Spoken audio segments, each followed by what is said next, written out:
Qu'est-ce qui a deux roues et peut me permettre d'aller d'un point A à un point B? Je précise qu'il ne s'agit ni d'un vélo, ni d'un scooter ou d'une moto. Il s'agit du Segway, et si vous n'y avez pas pensé, pas d'inquiétude, c'est justement tout le sens de mon propos. Je me souviens de la première fois que j'ai entendu parler du Segway, j'étais en 2e année d'études, et pour mon tout premier cours d'initiation à l'entrepreneuriat, le professeur avait décidé de nous présenter l'histoire de ce gyropode supposé révolutionner nos déplacements. Près de 100 millions d'euros investis et plus de dizaines de milliers d'unités produites plus tard, le Segway représente l'un des plus gros échecs commerciaux de la décennie. Et mes feuilles s'écroulent. On va le mettre à plat. À travers cet exemple, ce professeur venait de me partager l'un des enseignements les plus précieux pour tout entrepreneur. Le plus grand risque, c'est de créer une offre plutôt que d'écouter la demande. Et dans le monde de la mode, nous sommes un peu les pros pour placer nos efforts dans la création d'une offre en espérant que la demande suive. Ça porte même un nom, les tendances. Chaque année, que dis-je, à chaque saison, l'objectif pour beaucoup de marques, c'est de devenir celle qui créera le besoin, oubliant parfois que le mieux reste encore d'y répondre. J'ai une deuxième devinette à vous proposer. Savez-vous quelle taille portent en moyenne les Françaises? Du 42. Savez-vous à quelle taille s'arrêtent en moyenne les marques de vêtements en France? Au 42. Il semble y avoir comme une erreur dans l'équation.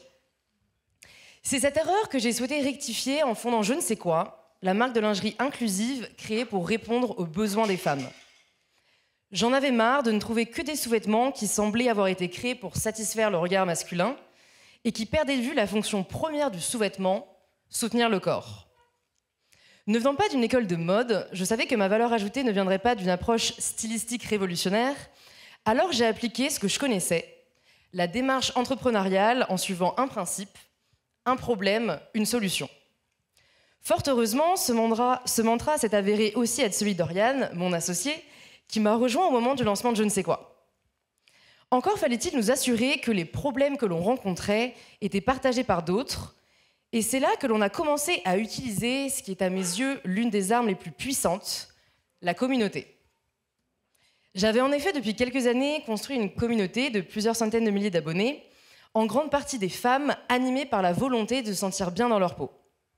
Qui mieux qu'elles pour nous dire ce dont elles avaient envie, ce dont elles avaient besoin.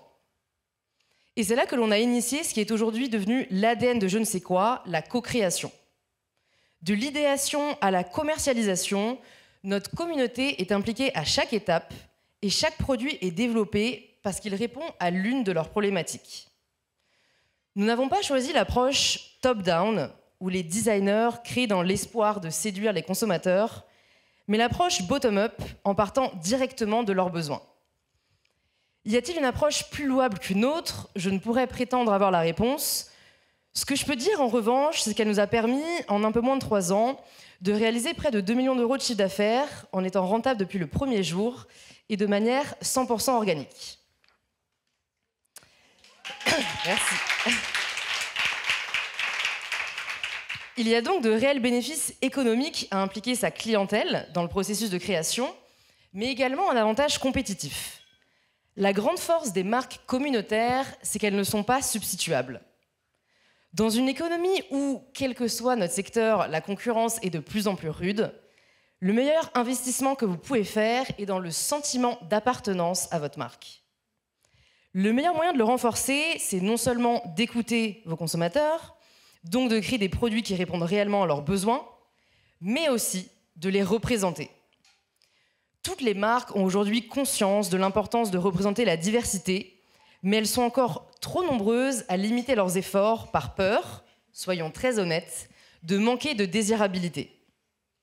Désirabilité liée aux standards de beauté actuels, décidés par...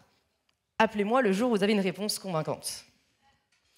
La vérité, c'est que nos désirs sont créés par ce que l'on voit, donc par ce que l'on nous montre. Si vous ne voyez pas, je vous invite, hommes comme femmes, à revoir un James Bond, qui vous fera sûrement plus d'effet que ce discours. Donc si l'on change ce que l'on choisit de montrer, alors on contribue à la réécriture de ce qui est désirable ou non. Pendant longtemps, le mythe de la princesse et du prince charmant incarnait cette figure du désirable. Aujourd'hui, on n'attend plus le prince charmant pour trouver chaussures à notre pied, mais personnellement, mon combat ne sera pas terminé tant que toutes les femmes n'auront pas trouvé un soutien-gorge adapté. Je ne sais pas ce qui vous a poussé à choisir ce métier, ni ce qui vous anime aujourd'hui. Mais je pense qu'on est toutes et tous animés par la volonté d'apporter, grâce à nos produits, un peu d'assurance, un peu de confiance, un peu de bien-être. À nous tous, on s'adresse à des centaines de millions de femmes et d'hommes dans le monde. Il relève donc de notre pouvoir, mais également de notre devoir, de leur permettre de se sentir bien dans leur peau. La solution est simple, adresser les besoins qui ne le sont pas encore, plutôt que d'en créer de nouveaux. Ensemble, je sais qu'on peut y parvenir. Merci.